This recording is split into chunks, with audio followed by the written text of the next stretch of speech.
দারুণ স্বাদের আরেকটা রেসিপি লইয়া আজকে আমি হাজির হয়েছি। আশা করি সবাই ভালো আছেন। আজকে বানাইবো আমি পুঁটি মাছ দিয়া জিঙ্গার আর আলু দিয়ে একদম পাতলা পাতলা ঝোল আর কি, একদম নর্মাল ভাবে ঘরোয়া ভাবে, এমন বাটা মশলা টসলা ছাড়া। তো জিঙ্গার আলুরে বড় বড় টুকরা করে কাটি লিছি, আর কড়াইয়ের মধ্যে পেঁয়াজ বাস দিয়া জিঙ্গার আলু দিলেছি, দিয়া এর মধ্যে আমি যা যা গুঁড়া মশলা আসলো গরুর মধ্যে সব গুঁড়া মশলা দিলেছি, দিয়া এরপরে স্বাদ মতো লবণ দিলেছি, শুকনো মরিচ কাঁচা মরিচ সবটা দিয়া ভালো করে সাতলাই লিমু, সাতলাইয়া একটু বাজা বাজা করিয়া এরপরে আমি জুল দিলেইমু।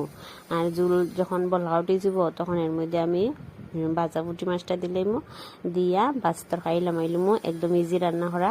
আর এই আমি পেজের লেগে আলাদাভাবে কোনো রান্না করি না, যা করে রান্না করি তাই পেজে আপলোড করি।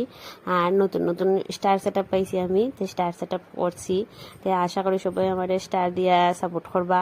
আর অতক্ষণ আমার ভিডিও দেখার লেগে সবাই অনেক অনেক অনেক ধন্যবাদ।